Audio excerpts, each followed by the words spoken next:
Primera de Corintios, y hoy día vamos a estar compartiendo el capítulo 4 entre los versículos 14 al 21. Le invito por favor que puedan ir allá.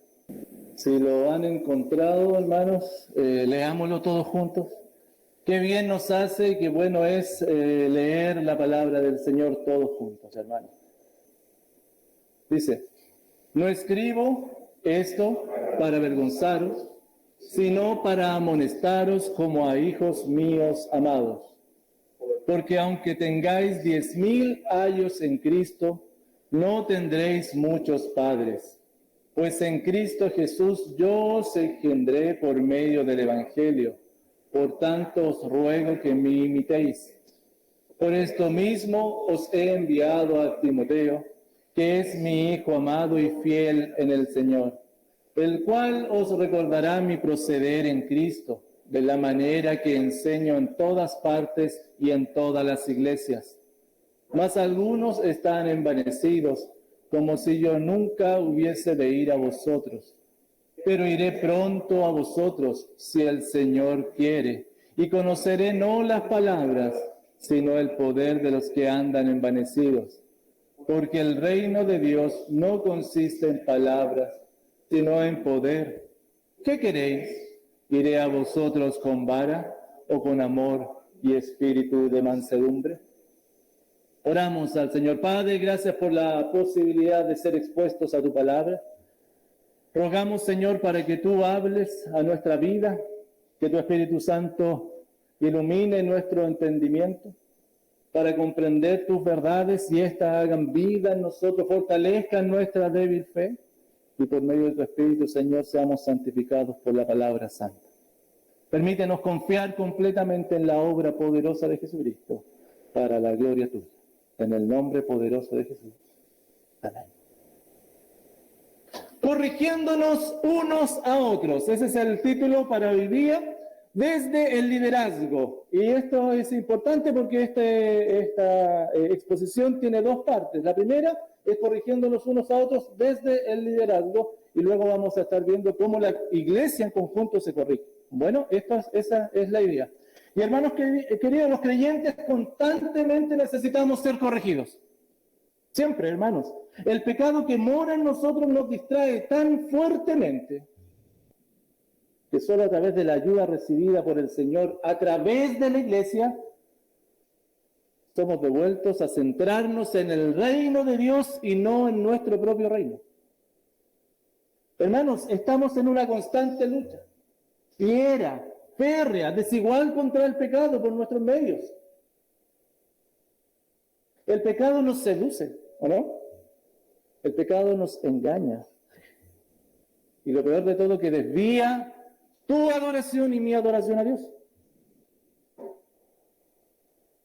Todos estamos expuestos a vivir en nuestro reino y no en el reino de Cristo.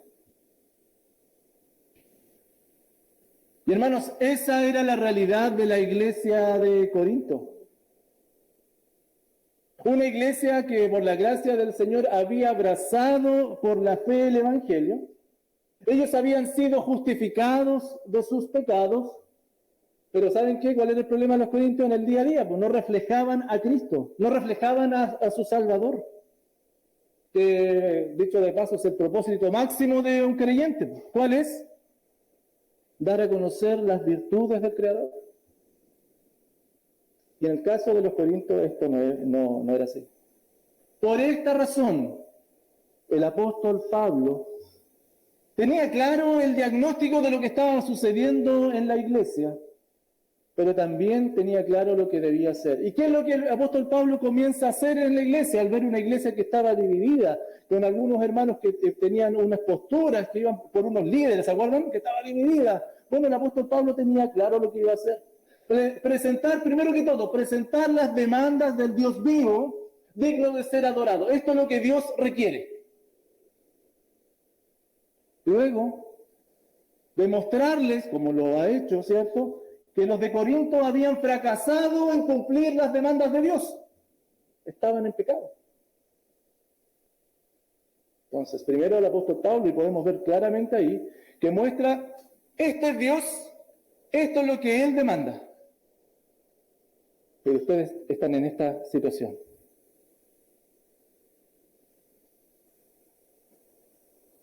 Además de esto, los llama a un cambio hacia Dios. Y ya no a través de sus fuerzas, sino a través del poder de Jesucristo.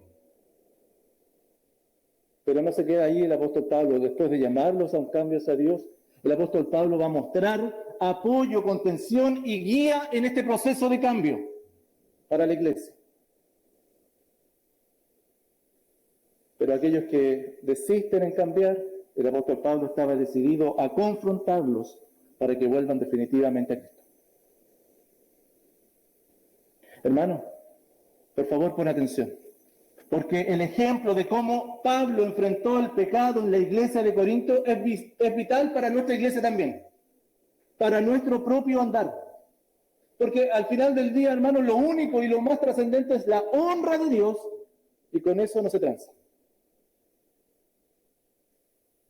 Y el liderazgo, hermano, debe necesariamente enfrentar el pecado en la iglesia, corrigiéndolo en amor. Hermanos, este ejemplo nos proporciona parámetros bíblicos para ti y para mí, de cómo nosotros como Iglesia UCB Monteverde debemos proceder, accionar y enfrentarnos al pecado. El tema central para el día de hoy, para que lo tengas más o menos claro, y ese es el hilo de pensamiento. Una de las funciones del liderazgo es corregir el pecado en la iglesia y llevarla hacia su centro, que es Cristo. La Biblia menciona muchas o distintas funciones para los líderes de la iglesia. Y es importante que la iglesia, que tú y yo, sepamos cuáles son. Y una de ellas, hermanos, el liderazgo debe corregir el pecado que está en la iglesia, pero además llevar a la iglesia al centro que es Cristo. ¿Y cómo lo hace? Al menos el ejemplo de Pablo nos muestra la siguiente forma. Primero que todo, amonestando en amor. Amonestando en amor. Versículos 14 al 16, por favor, acabamos de leerlo. Vayan a sus Biblias, por favor.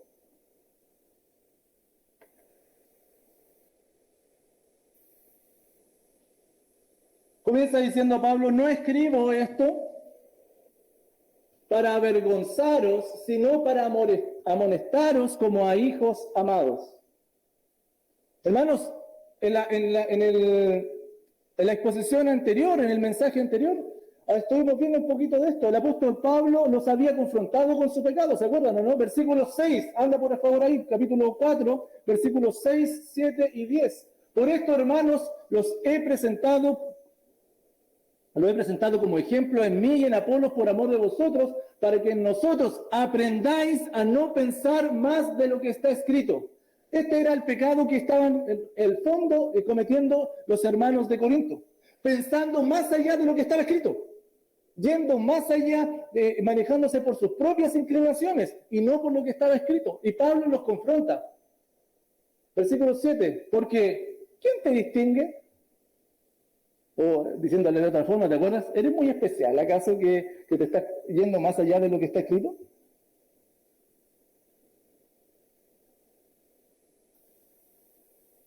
¿O qué tienes que no hayas recibido? Y si lo recibiste, ¿por qué te glorías como si no lo hubieras recibido? La soberbia estaba en la iglesia de Corinto.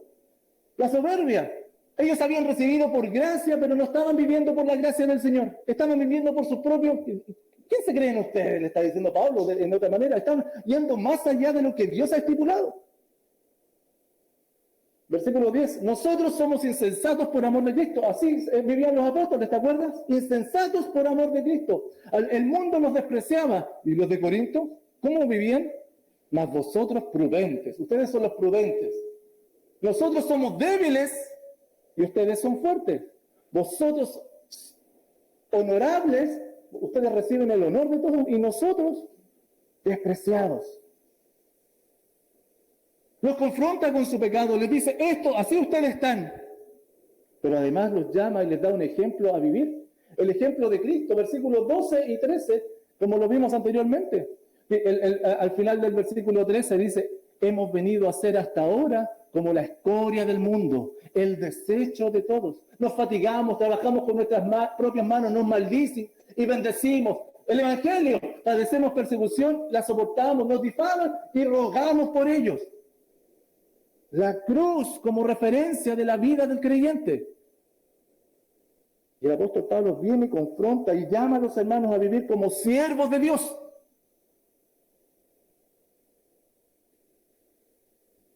Versículo 14, por favor, volvamos allá.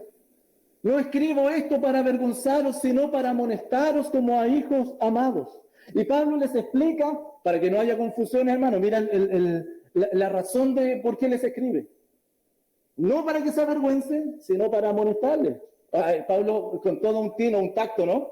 Porque, hermanos, si de alguna u otra forma los hermanos quedaban pegados, se sentían ofendidos, se confundían al escuchar esto, obviamente iban a desviar su atención del mensaje, que era lo importante. Y Pablo les dice que no escribe esto para que ustedes se sientan avergonzados. Pablo no le escribía esto a los corintios para que ellos se sintieran mal, sino que para amonestarles. Hermano, nosotros tenemos un mal concepto de lo que es la palabra amonestar. Para nosotros amonestar es retar, ¿cierto? En español es como llamar la atención. No, amonestar bíblicamente, en estricto rigor, es poner en la mente aquello que es correcto. Eso es amonestar. A veces, hermanos, esta palabra amonestar, que viene del griego neufetos, se traduce en la Biblia como exhortar, otras veces como consolar, y tiene una connotación de advertir, de aconsejar, de apelar una respuesta hacia el otro. Eso es amonestar. Y Pablo está poniendo el Evangelio en la mente de estos extraviados. Eso es lo que está haciendo el apóstol Pablo. Y vuelve a traernos al señorío de Cristo. Esa es la intención del apóstol Pablo. Para ser trasladados de una vida que ya estaba centrado en ellos, hacia una vida que esté centrada en Dios. Ese es el gran problema de todas las personas, excluyendo a los creyentes. ¿Por qué Pablo hace esto con ellos? ¿Por qué los amonesta? Porque para ellos él los considera hijos amados. Hijos amados, hermano, a pesar del maltrato que Pablo había recibido de los corintios, ¿no? Lo habían tratado tan mal a Pablo. Incluso su presencia era incómoda en medio de ellos. No le escuchaban el mensaje, porque ese mensaje no les daba estatus a ellos, ¿se acuerdan, no? El mensaje de la cruz, no. Nosotros queremos vivir de acuerdo a lo que nos dé estatus, la filosofía humana, la sabiduría humana, eso queremos. Y a pesar de ese maltrato, de la denostación de los de Corinto, él los veía y los trataba como hijos amados. Hijos amados. Él les había presentado a Cristo. El apóstol Pablo les había, con su esfuerzo, con su enseñanza, con su trabajo, les había presentado el Evangelio, y esto los había vinculado profundamente con esta iglesia, y los consideraba hijos amados. Por esto él venía y los amonestaba, porque eran sus hijos amados. Versículo 15. Porque aunque tengáis 10,000 años en Cristo, no tendréis muchos padres. Y Pablo los lleva a un razonamiento que es lógico, si te das cuenta, pero que es práctico y que raya también en lo emocional. Aunque tengan muchos años, ¿qué significa eso? Aunque tengan muchos enseñadores, muchas personas que les enseñen, solo tendrán un padre espiritual. Porque Pablo, como decía adelante, los había engendrado por el Evangelio. Ellos habían venido a la vida espiritual por el servicio, por el ministerio de Pablo. Pablo había fundado esta iglesia. Hermano, ojo con esto, porque aunque Pablo, él les dice, ustedes tienen un solo padre, y aunque tengan muchos enseñadores, no están en medio de los enseñadores. Él mismo ya había aprobado como bien la enseñanza tanto de Apolos y la enseñanza de Cefas, de Pedro, ¿te acuerdas? Él lo había tomado y lo había respaldado. Sin embargo, escúchame por favor.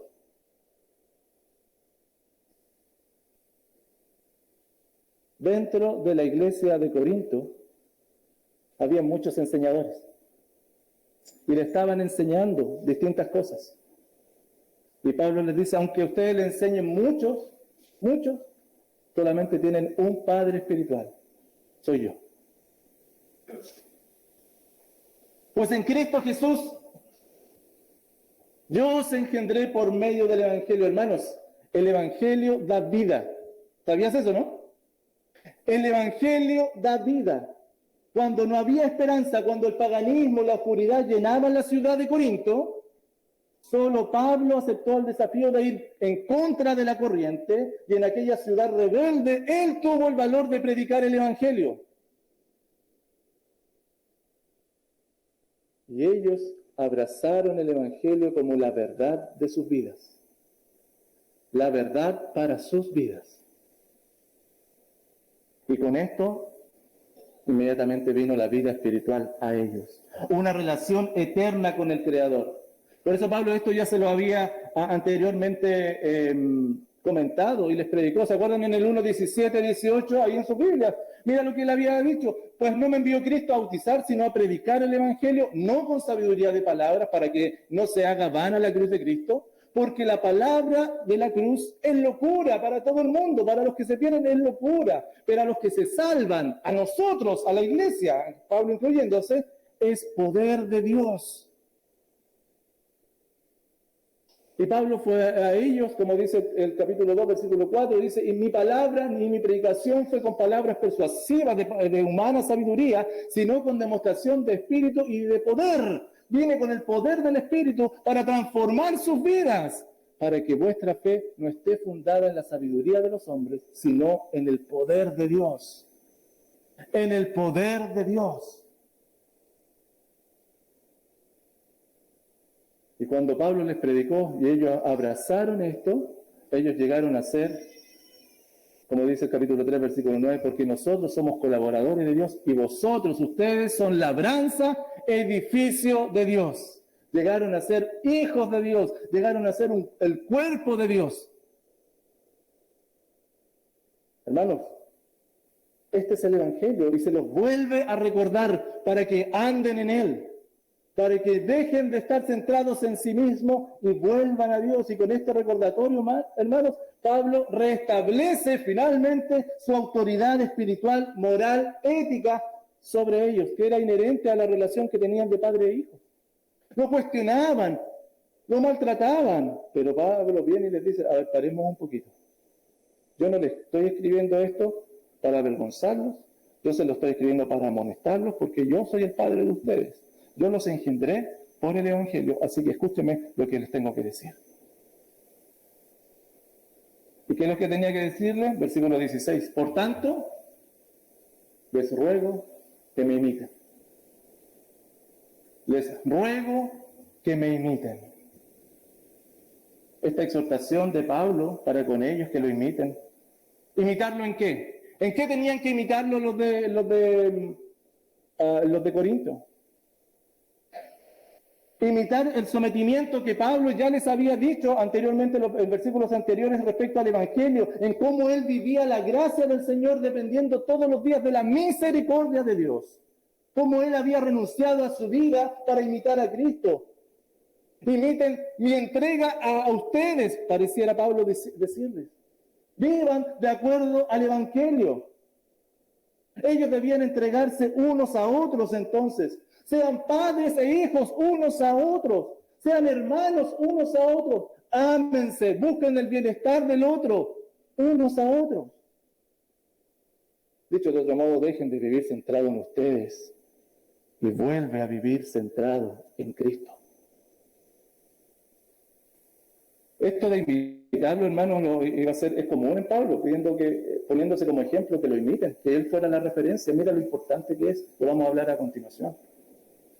Un poquito más adelante, en el 11.1, ¿te acuerdas? Le dice, sed imitadores de mí, así como yo de Cristo. Hermano, escúchame por favor. El liderazgo y aún cada cristiano no debe avergonzar al hermano que está en error, que está en pecado, sino que debe amonestarle en amor.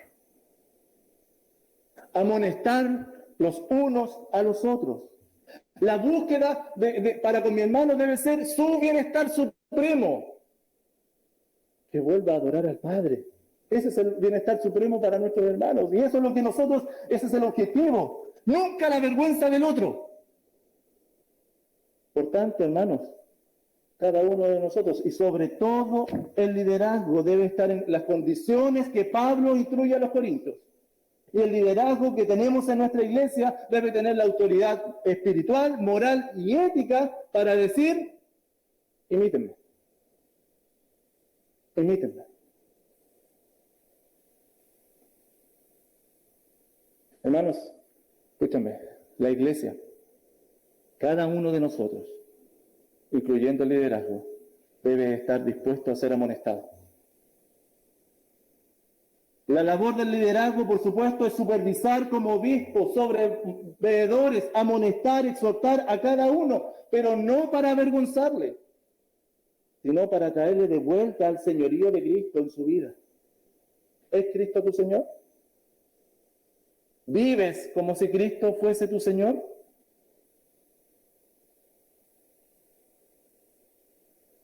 Bueno, la iglesia viene a ti para amonestarte. Sobre todo, hermano, aquellos que han pasado tiempo predicando del Evangelio públicamente.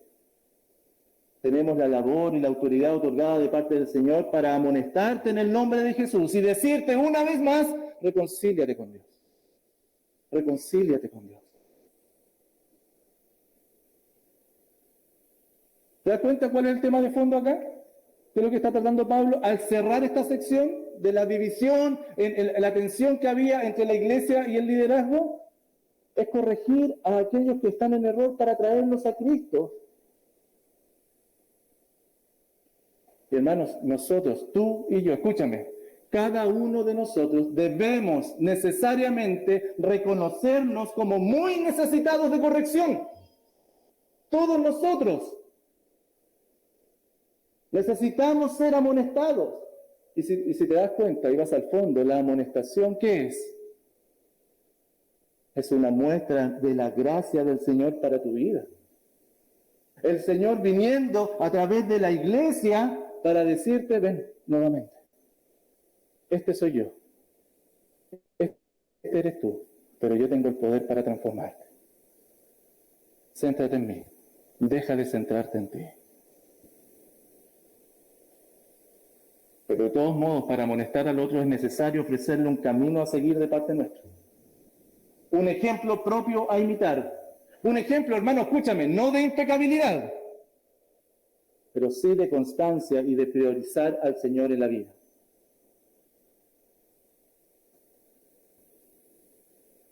Esta iglesia, te hago la pregunta, ¿te amonesta? ¿Te exhorta para traerte a Cristo nuevamente? ¿O te avergüenza? ¿Te dejan ridículo?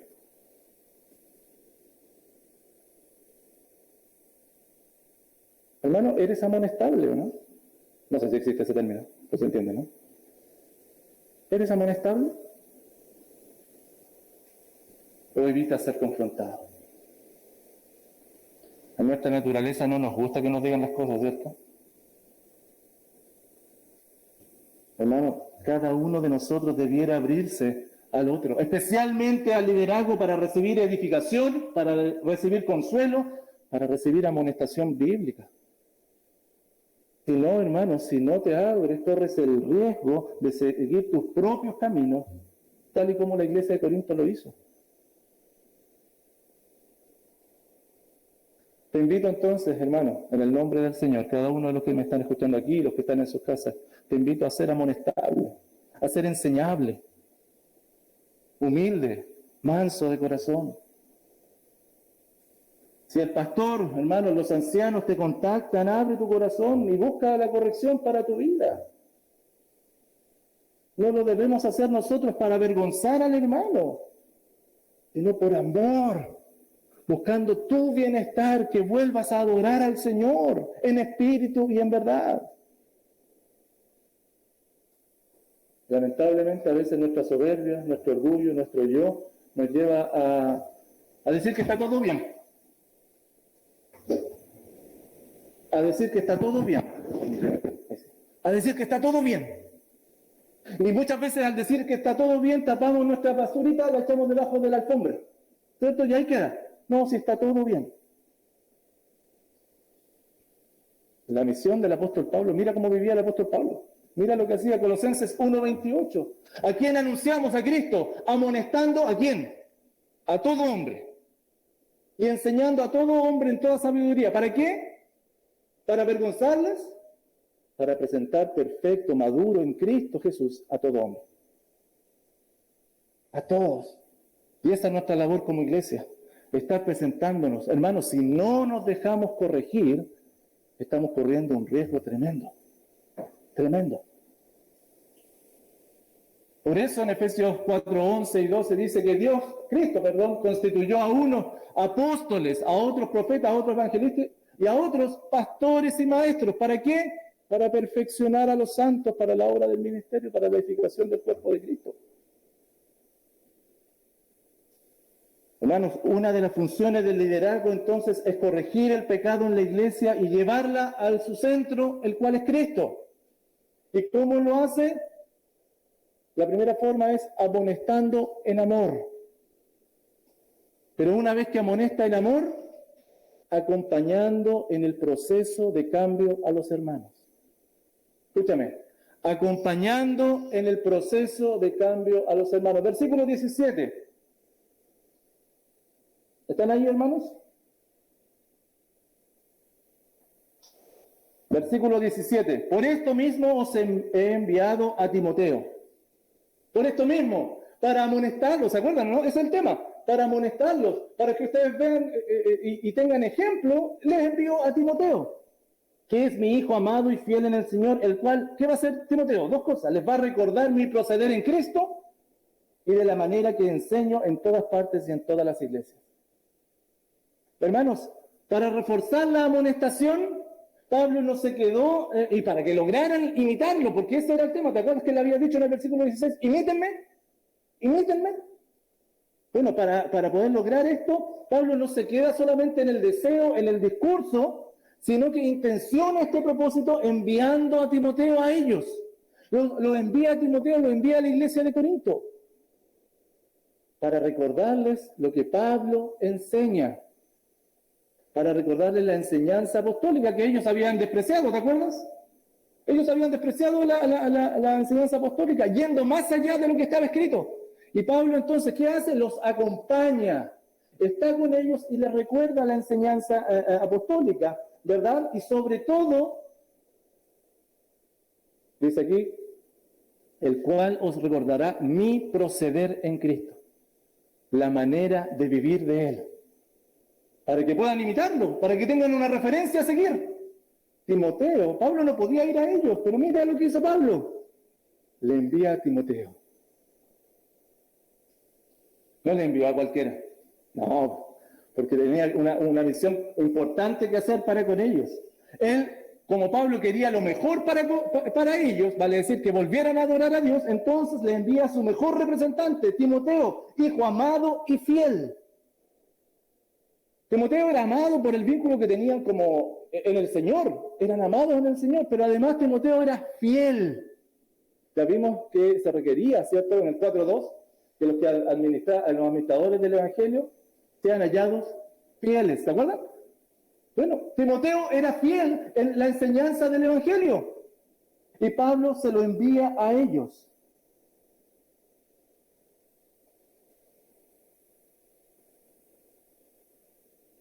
Por eso, al final de la carta, mira, en el capítulo 16, versículo 10, les dedica palabras importantes respecto a Timoteo. Y si llega Timoteo, porque esto les tiene una carta, ¿cierto? Le iba a enviar a Timoteo y le dice, y si llega Timoteo, miren que esté con ustedes con tranquilidad. Por favor, en otras palabras, no lo traten mal. No lo traten mal. Porque él hace la obra del Señor, así como yo. Es un siervo del Señor. Por tanto, nadie le tenga en poco. Yo los amonesto, Pablo le estaba diciendo, los amonesto para que ustedes cambien hacia el Señor. Y no solamente los voy a dejar en la amonestación, sino que les voy a dar ejemplo, los voy a acompañar. Timoteo va a estar con ustedes. Por tanto, los de Corinto, hermanos, debían ver en Timoteo la misma presencia del apóstol fundador, ¿no? Sí, le está diciendo, nadie les tenga en poco. Pablo tenía una manera de vivir y Timoteo se la iba a exponer. Así vive Pablo, para que ellos imitaran a Pablo. Porque Timoteo era testigo de la manera de vivir de Pablo. Y para que ellos no tuviesen duda, Timoteo iba a estar ahí, para hacer la referencia correcta, para llevarlos al correcto cambio hacia Dios. Hermanos, todo en la vida del creyente se trata de un cambio hacia Dios. Un cambio hacia Dios. Todos los días, un cambio hacia Dios. Por tanto, mira lo que nos está diciendo Pablo aquí a nosotros como iglesia. Escúchame, hermanos, por favor. El liderazgo es responsable de proveer lo necesario para la restauración de los hermanos. ¿Te das cuenta, no? Eso es lo que el liderazgo debe hacer. No solo la amonestación necesaria, por supuesto, es obvio que hay que amonestar, es necesario amonestar, pero hay que acompañar para que los creyentes tengan las herramientas adecuadas en su proceso de cambio hacia Dios. El cambio hacia Dios, hermano, no es de la noche a la mañana. Es un proceso. Es un proceso. Y hermano, en el proceso nos vamos a encontrar con una lucha feroz, ¿o no? Sí, hermanos, con una lucha feroz. El pecado es un enemigo feroz. Y ¿sabes qué te digo? Mientras estemos en nuestra carne que es débil, así lo dijo el Señor Jesucristo, ¿no? La carne es débil, por lo tanto hay que velar y orar. Mientras estemos en esta carne débil, rodeados de un mundo, ¿cómo es el mundo? Corrupto, totalmente. Y mientras tengamos estos enemigos espirituales poderosos que batallan contra nuestra alma, hermanos, te tengo que decir lo siguiente. Escúchame, iglesia. Estamos en una constante crisis. Todos los días, la batalla. ¿Te pasa, no? A mí me pasa. Todos los días. Todos los días.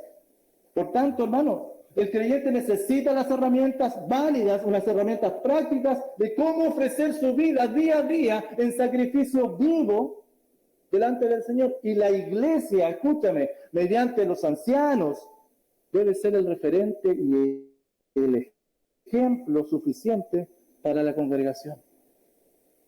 Por eso es tan importante que cuando la iglesia elige sus líderes, tienen que cumplir los requisitos que tienen ahí porque deben ser el ejemplo. Cuando cada uno de nosotros necesitemos referencia y ser acompañado.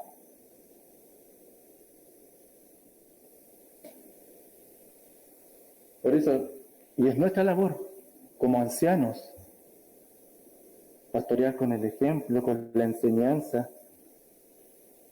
en aquellas situaciones que cada hermano está necesitando.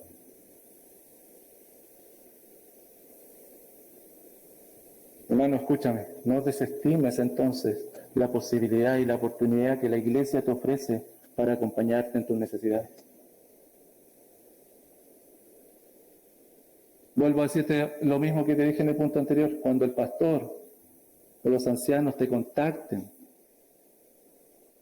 responde, plantea tus situaciones para ser guiados en enseñanza y en ejemplo.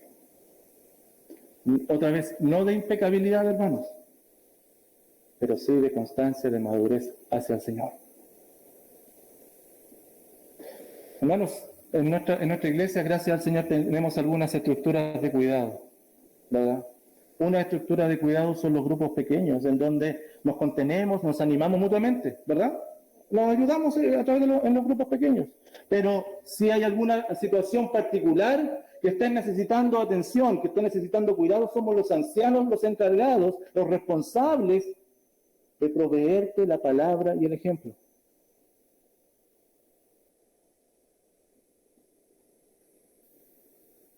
Con mucho cariño te digo lo siguiente, no insistas en seguir haciendo las cosas solo o sola. Necesitamos ser recordados del Evangelio siempre, Siempre, corregir nuestro enfoque acerca de lo que nos está sucediendo y cambiarlo hacia Dios. Y Dios ha instituido a la iglesia y al liderazgo para eso. Hermano, hermana, busca ayuda espiritual. Y no nos mires a nosotros, no, somos simples instrumentos. Mira la gracia de Dios que se presenta a tu vida para aconsejarte, para corregirte, para atraerte nuevamente a Él. Y sabes que no lo vas a hacer solo. En este proceso necesitas ejemplo, necesitas compañeros que oren contigo. Necesitas dar cuenta de tus actos y estar con quien te vuelva a exhortar y amonestar una y otra vez, llevándote a Jesucristo. ¿Y sabes cuál es la promesa? Que Él te va a dar la victoria. Él te va a hacer más que vencedor si confías en los medios de gracia que Él ha dado. La edificación por parte de la iglesia.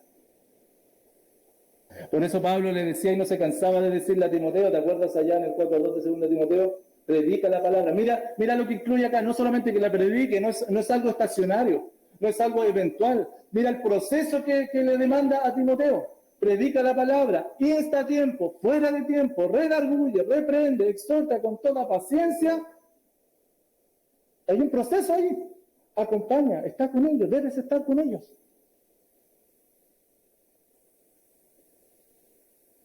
Hermanos queridos, escúchame por favor, tengo que decirte esto.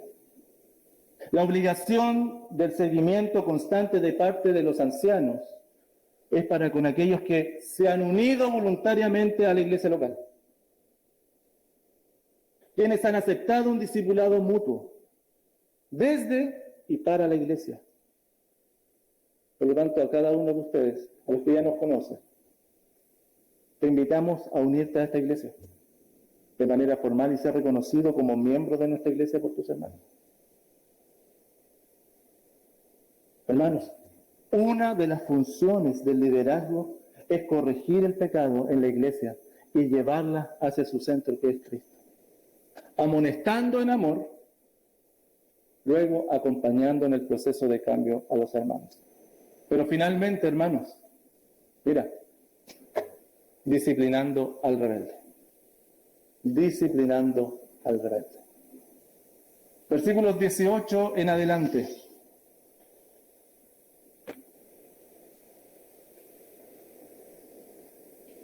Mas algunos están envanecidos como si yo nunca hubiese de ir a vosotros. El apóstol Pablo sabía que algunos eran orgullosos, que eran engreídos, que eran soberbios, envanecidos. Ellos pensaban que estaba todo bien, siguiendo en su afán de causar divisiones, agitando los ánimos, dañando a la iglesia. Pablo había sido informado por los de Cloé, ¿te acuerdas? Ellos le habían informado cómo la iglesia estaba.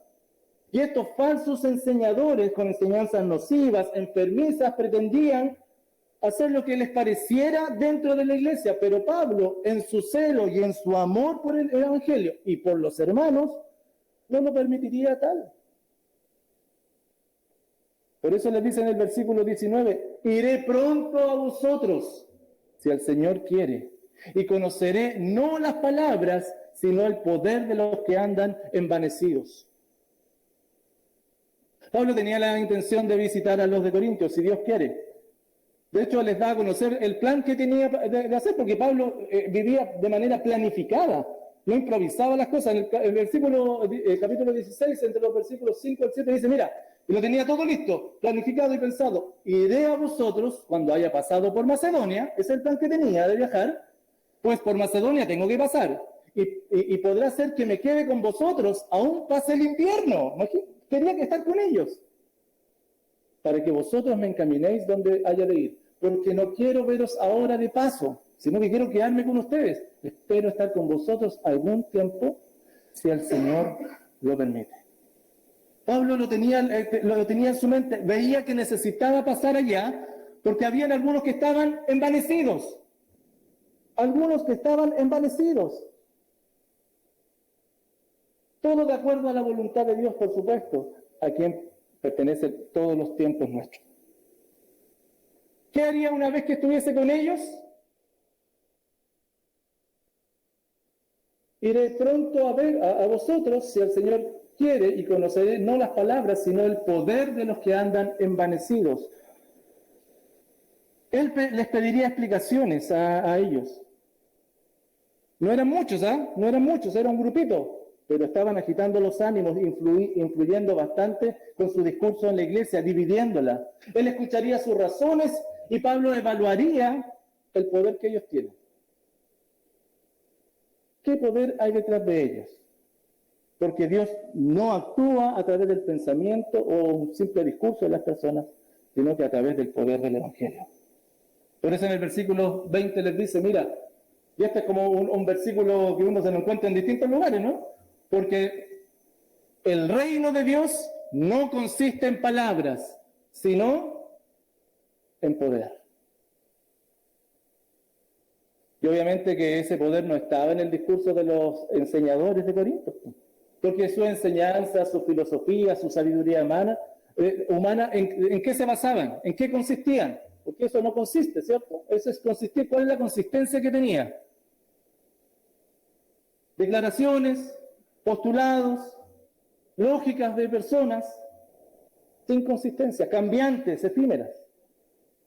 Sin embargo, el reino de Dios consiste o tiene consistencia ¿en qué?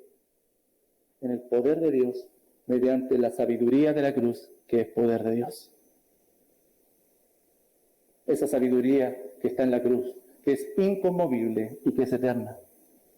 Hermanos, como les dije antes, escúchame, el Evangelio tiene poder capaz de crear y dar vida, de trasladar de las tinieblas a la luz de Dios, de la perdición eterna al reino de Dios, de salvar del dominio del pecado al creyente, de una condenación eterna, pero salvar al creyente en su día a día también. El Evangelio tiene poder. Porque el reino de Dios, ¿qué es el reino de Dios, hermanos? Es importante tenerlo claro, porque generalmente cuando la Escritura habla del reino de Dios se refiere a la consumación de los tiempos, ¿cierto? El reino eterno, ¿verdad? El tiempo final. Pero en este caso es distinto. Porque lo que Pablo está haciendo referencia es aquel reino que está en el corazón del creyente, que comenzó con la resurrección de Jesucristo, que siguió con la venida del Espíritu Santo, ¿verdad? A aquellos que han creído, y el efecto poderoso que tiene hoy en la vida de las personas. El vivir en el reino de Dios hoy día lleva a los creyentes, a ti y a mí, vivir bajo el señorío de Cristo, bajo el poder de Dios, tal y como los apóstoles lo vivían. Así como los apóstoles fueron transformados por el poder de Dios, porque vivieron en el reino de Dios en su vida, el mismo poder es capaz de transformarnos nosotros, lo que somos, transformarnos en la misma imagen del Señor Jesucristo, para que sea eso lo que nosotros reflejemos. Es lo que estamos viviendo hoy en el presente, y esta es la realidad del creyente. Esta es la realidad del creyente hoy en día, el cual nos ha librado de la potestad de las tinieblas y nos ha trasladado algo que está hecho, consumado, al reino de su amado Hijo. Jesucristo reina hoy en la vida de los creyentes. Ahora, ¿estaban viviendo los de Corinto bajo las condiciones del reino de Dios? Seguramente ellos abrazaron por la fe el Evangelio. De hecho, eran hermanos. Pablo le escribe a ellos, a una iglesia. Ellos contemplaron el reino de Dios, pero ¿cuándo lo contemplaron? En el futuro. Allá. Yo soy salvo, abrazo el Evangelio y voy a ser salvo allá. ¿Y aquí en la tierra? Estaban apartados de vivir en el reino presente de Cristo en sus vidas, porque no estaban entregando sus vidas ni al señorío de Cristo, ni a su reino. Al menos sus vidas sí lo estaban manifestando. Porque en definitiva, hermano, ¿qué es lo que cuenta? No es lo que nosotros decimos ser, sino lo que nosotros evidenciamos. Versículo 21. Final, mira lo que dice. ¿Qué queréis? Le hace una pregunta a Pablo, interpelándolos inmediatamente a ellos. ¿Qué quieren? ¿Iré a ustedes con vara o con amor y espíritu de mansedumbre?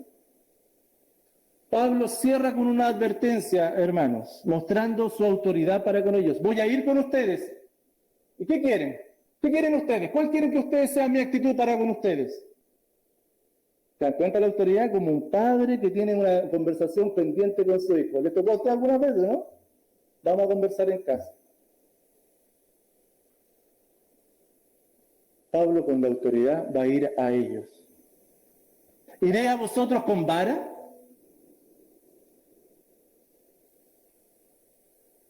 Una posibilidad del encuentro de Pablo con estos hermanos que eran medios díscolos, ¿cierto? Que porque ellos habían despreciado la instrucción apostólica. Ellos estaban actuando bajo sus propios intereses, que terminó con la división de la iglesia. Una posibilidad es que ese encuentro fuera áspero, con vara, con castigo. Eso quiere decir, ¿qué quieren? ¿Que vaya ustedes con castigo? Y la pregunta, o la alternativa, con amor y espíritu de mansedumbre.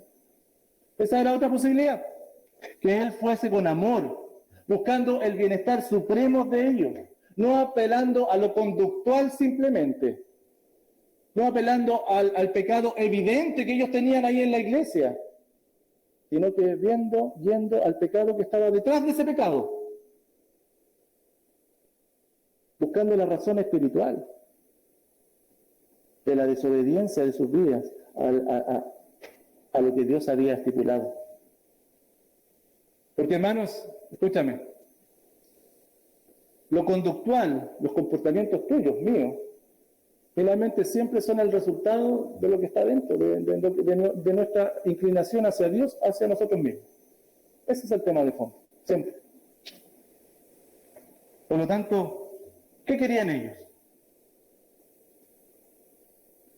¿Pablo iba a ir con vara o iba con amor, con mansedumbre? Hermanos, ir a ellos con amor, con mansedumbre, considerando la vida de ellos como hermanos en Cristo, con ánimos de servirles como Cristo lo haría.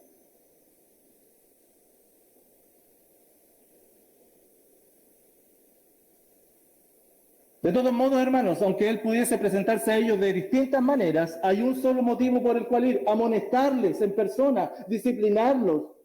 Si no responden a la amonestación de la carta, si no responden a la visita de Timoteo, y si aún así no responden, bueno, me presento delante de ustedes.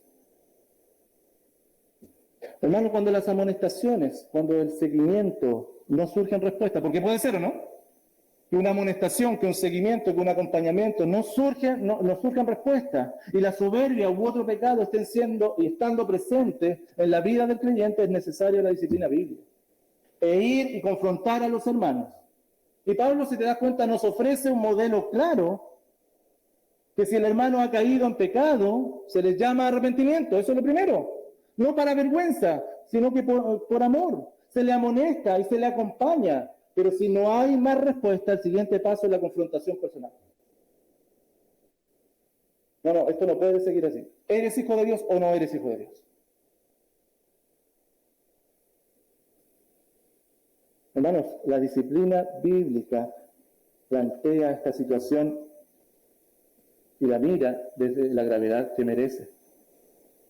Es no obedecer al emperador del universo. No es cualquier cosa. El creyente, hermano, no debe vivir de acuerdo a sus palabras, enfatizando su propio reino, sino que el creyente vive de acuerdo al poder de Dios. En el camino hay distracciones, ¿o no? Sí, hay distracciones. Sin embargo, aquel que es hijo de Dios vuelve al reino de Dios.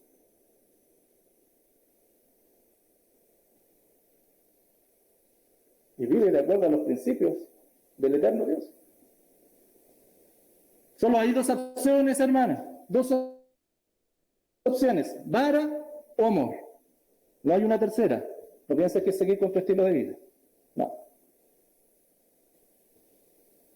Hermanos, Iglesia UCB Monteverde, el pecado en los creyentes no debe ser ignorado, debe ser abordado como tal, una ofensa hacia Dios, considerando siempre las demandas de un Dios santo, pero a la vez nunca olvidando las certezas que en Cristo tenemos y las promesas que en Cristo tenemos.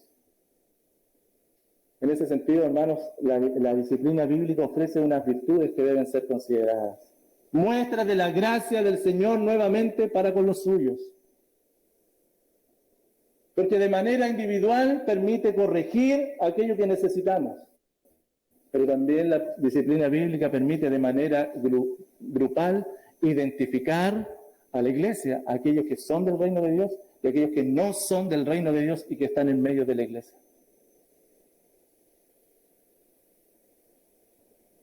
Y la Biblia nos dice que si identificamos a alguno que no es del reino de Dios y está en medio de nosotros, ¿cómo tenemos que tratarle? Anunciarle el Evangelio nuevamente. Anunciarle el Evangelio. Hermanos, el liderazgo de la iglesia y la iglesia en su totalidad no debe ignorar el pecado, sino confrontarlo. Por eso el apóstol Pablo escribía ya en Gálatas 6:1, hermanos, si alguno fuere sorprendido en alguna falta, vosotros que sois espirituales, ustedes que son más maduros en el Señor, los que son creyentes, eso me está diciendo, ustedes que son creyentes, déjenlo en ridículo, eso dice, avergüéncenlo,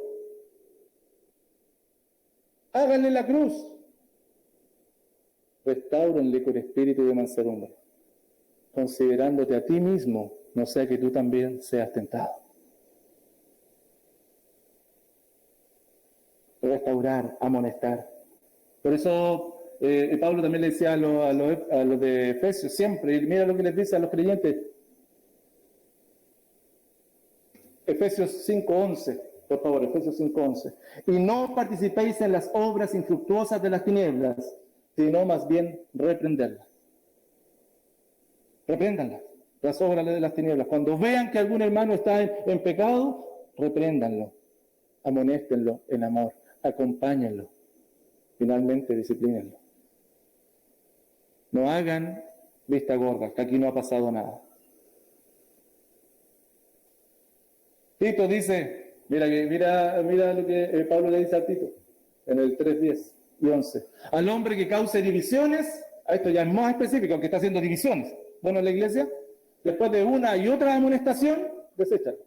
Hermano, porque no puede seguir esto para siempre. O somos creyentes o no somos creyentes. Se le amonesta al hermano, se le acompaña al hermano, pero llega en un momento de, hermano, ¿eres creyente o no eres creyente?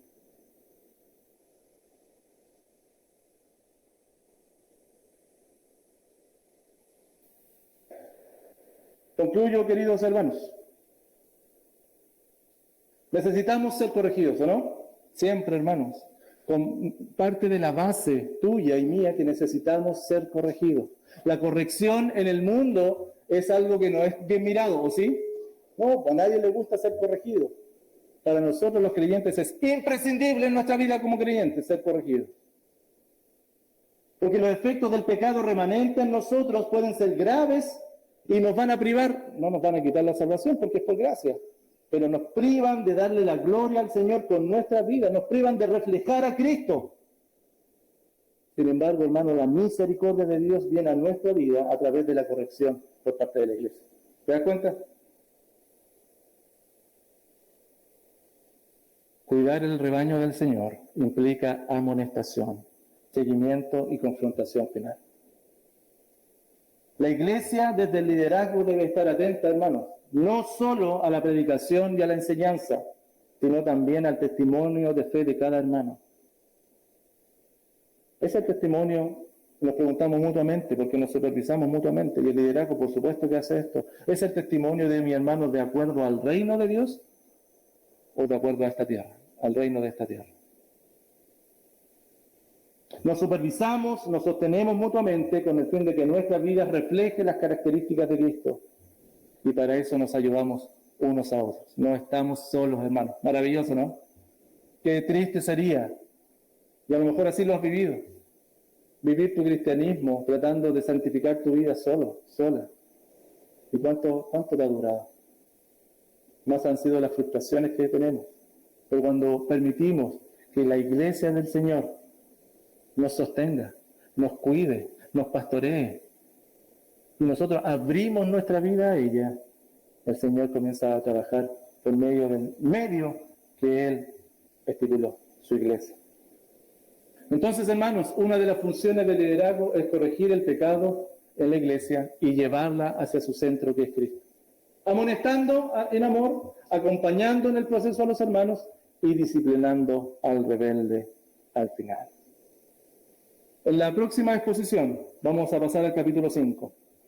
Y mira el capítulo 5, hermano, porque veremos un caso de inmoralidad sexual. ¿Lo conoces, cierto? Inmoralidad sexual en la iglesia. Y vamos a ver cómo en ese caso la corrección ya no es solo por parte del liderazgo, sino que la corrección viene de parte de toda la iglesia. El Señor nos ayude y el Señor nos guíe.